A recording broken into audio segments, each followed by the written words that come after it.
Yo, check, check. This is Mr. Green, Green Kaiser. Welcome back to another episode of Story Time. I know masyadong matagal ang episode 5. So, let's get into it. Meron akong mga gusto kong sabihin, personal opinion. Personal opinion lamang, walang ano, hindi ito narrating towards everyone else's feelings. Kaya, ayun. Ahem. Alright. So, right now, I'm here in the Philippines. Nandito ako sa Pilipinas at ako'y nagbabakasyon kasalukuyan. And after a month of just almost doing nothing, mayroon ako napansin. Ito yung isang hindi ko alam kung bakit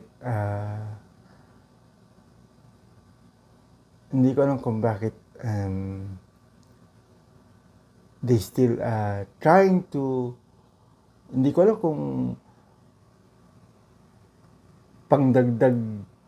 pangdagdag sa gabal na lang or something, pero yeah, well, kasi I'm almost everyday nandyan lang kasi yung SM North. So, almost everyday, naglalakad ako. It's just a walking distance anyway. Kaya, and every time na pupunta ako dyan, may sasalubong sa akin. May long table, long table. And then may guard. Anong hawak ng guard? Yung tumutunog yung tut. Pero, the problem is,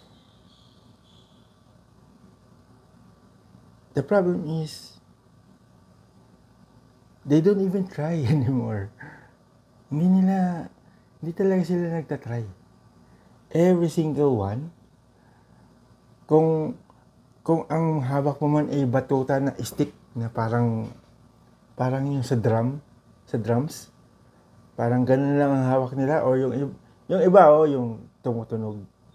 Tapos yung iba, stick lang kasi titignan yung bag, ganun. Pero hanggang dun lang. Tapos naka full uniform. I mean, do you feel, hindi ko alam kung ano nafe-feel ng mga nandun sa position na yun. And I'm not taking anything away from them kasi trabaho yun eh. Sige, trabaho nila yun. Pero, sa tingin mo ba, meron ka pang kailangang satisfied ka sa ganun? Na meron kang hawak na tut, gaganon. Hindi ko nga alam kung sila na lang mismo nagpapatunog nun eh. Para lang tumunog eh. Ha? Tapos yun. Yun nga, ang sa akin, parang very useless. Yung ganon. Na gaganon ka lang. Tut. Tapos, wala na. Hindi na nga sila nangangapa eh. I understand yung sinasabi, yung na nagkaroon tayo ng pandemic.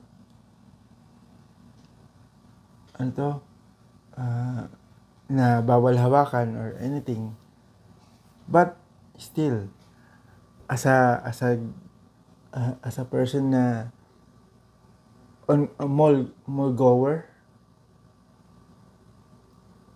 and if you're really trying to protect the mall for the sake of the people, why not try hard? I think yung iba nagsesettle na sa ganun kasi it's an easy job.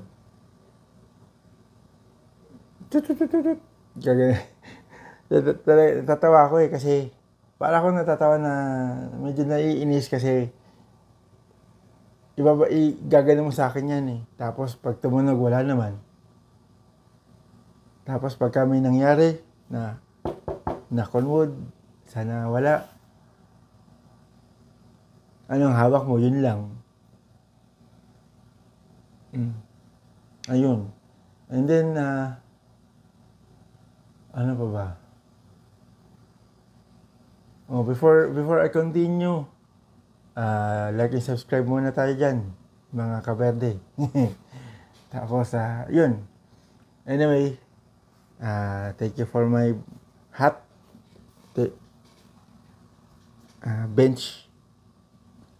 Bench. Tapos, ayun. Ano pa ba? One time, nasa Starbucks ako. Okay. Another rant. This is another rant. Move tayo dun sa, what do you guys think about that? Kasi gusto ko marinig yung opinion nyo. Kasi, para lang, gusto ko kasi may magbasa, may mabasa, na, ano sa tingin ninyo, ang dapat na idagdag sa ganong posisyon. Kasi kung gano'n lang din, dito na lang ako, magaganon ako. Di ba? Tapos, anyways, second rant, nasa, Starbucks ako eh. Nasa Starbucks ako. Usual, kasi, pagka afternoon, ang pumunta ako Starbucks, bibili ako ng iced latte. Large. And sa kanila kasi, dito, bawal na ang to-go cup na, bawal na mag-request ng to-go cup kung ang i-consume mo is for dine-in. So, ang gagawin nila, ilalagay nila sa baso, and then, the usual drink, pero nasa baso. Tapos, wala na silang straw. Instead, bibigyan ka nila ng long spoon, and then yun na lang yung panghahalo mo, and then i-sway mo ng mga yelo. Anyways, yun. So, yun. Yun ang lagi ang order ko. Iced latte. And then, meron silang bago na mango coconut sans rival, which is very, very good. Masarap siya. Yun. So, yun na nga. I was in line. Nag-enter ako ng door. I was in line. And then, there's this, sabihin na natin, middle-aged citizen. And then, she's taking up the line. And then, ang dami niyang gustong i-order dun sa drinks niya. So, and ako naman, I'm trying to be very, very patient. Kasi iisa lang yung yung teller. Yung cashier. Iisa lang. And she's holding up the line. It's piling up. And hindi siya makaramdam na hindi siya tumitingin, hindi niya tinignan yung linya. Basta siya, kinakausap niya pa rin yung, para siya nagchat pa rin dun sa cashier. So, yung, ang dito, pagka nag-hold up na yung line, yung ibang barista, meron silang checklist na advance nila yung order para ilalagay na lang nila. Para iaabot mo na lang dun sa teller, sa cashier, yung order mo. And then, they can make it right away. Pero siya, ang tagal. It's been, I know 5 minutes may not sound long, pero if you're in a line, and you're standing there, and you're basically idle, it gets annoying. Hindi naman ako sa taong gustong magreklamo kasi nga yung nasa harapan ko is parang ano nga siya in between senior citizen and then middle age. Yan na lang sabihin natin. Yan na lang. So, yun. Yun na nga. Kaya nainis ako na parang yung kape ko natapon. Napuno yung cup ko. Napuno. So, ginawa ko, and it started to get a little messy for me. Kasi, nung may sinasabi yung isang teller, yung isang cashier, yung isang barista, sabi niya na, "Sir," kasi ano yun mandatory yata sa kanila na sabihin na, "Sir, we are strawless pagka nandito ka sa loob ng establishment ng Starbucks." Sige. Which I am already familiar with. Pero yung pagkakasabi niya, ang bilis. Kaya, a little by little, napupuno talaga ako. Like, I get gumagano na ako. Like, okay. Gumagano na ako. Talagang medyo na ako. Pinigilan ko lang talaga na mainis. Dahil doon sa tao na nasa harapan ko na nag-hold up ng line. It's very annoying. Oh my God. Tapos yun. Ayun. So, I got my order. Umupo na ako. And they're still, meron kasi silang corner na pwede mong pick upin yung order mo, di ba? So, you're gonna pick up your order. And then what? Ano sila? May kasama pa pala siya na isa pang parang same age sila. Babae to, babae. Nandun sila, nakikipag-chat pa rin. Tapos, nag-chat sila silang dalawa. Hindi na nila ka-chat yung cashier, yung barista. Silang dalawa nag-chat, nandun sa gitna nung pick up. So, ang ginawa ko, I can't say anything. Kasi pagka may sinabi ako, baka ma-offend sila.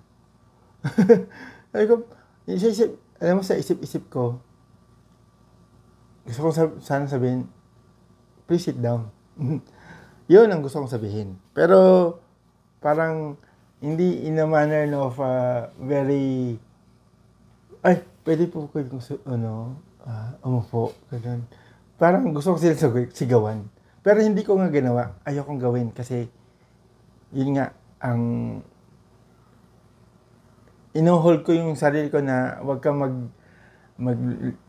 magkalat or gumawa ng gulo. So, nakuha ko ng order ko, umupo na ako. Pero yung tray, meron kasi silang tray, di ba? Ang ginawa ko na lang, binagsak ko yung tray, yung vlog. Ginanon ko yung tray. Nakita nila, tumingin sila sa akin, pero tingnan ko lang sila ng ganun. Hindi na ako nagsalita. Ayun lang. So guys, what do you think? Ano ba dapat gawin? Kayo magsabi. What do you guys think dapat gawin sa ganung sitwasyon? Ayun. Kasi ang daming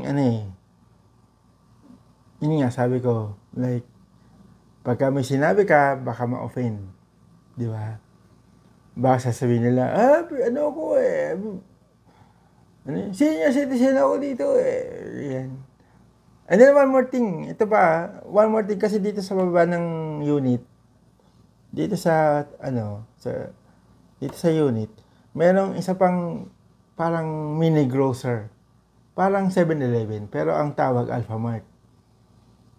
Ang daming tao. Ito pa rin, same situation maraming tao nakapila, holding up the line, isa lang ang cashier. Etong isang matanda na lalaki, aba, sumingit.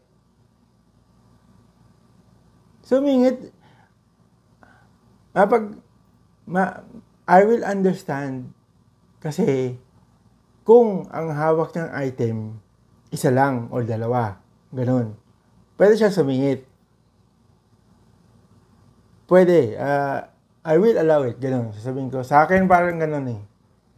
Kasi ang daming na kasing instances na ganun, na ang isasabihin nila sa'yo, senior citizen, para makasingit.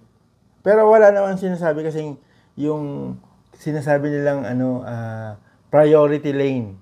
Walang ganun eh. Isa lang ang linya eh. Ang haba nga eh. Tapos sumingit, ang hawak niya basket. Siguro ilang item din yun. Napaano na lang ako eh. Napamura na lang ako eh. Sabi ko lang niya naman gumano na lang ako eh. Ay, grabe. So, ganun. Yun guys, tignan nyo. Yung isipin nyo. Like, sana, makita nyo yung nakikita ko ngayon, my point of view. Gusto ko lang sabihin sa inyo yun. Tapos yun. Anyways, this is Green Kaiser. What do you guys think? Comment down below kung gusto nyo makipag-engage with me. And then, yun. Anyways, this is 16 minutes already. So, yun. Thank you so much sa mga nag-support pa rin kahit papaano. Thank you so much sa inyo. Shoutout kay Miss Jane, kay Miss R.A. Garcia, kay Miss Soisy. Yun. Thank you so much sa inyong lahat. And, Mr. Green, yun. Signing off right now. Till next video. Till next story time. Peace out.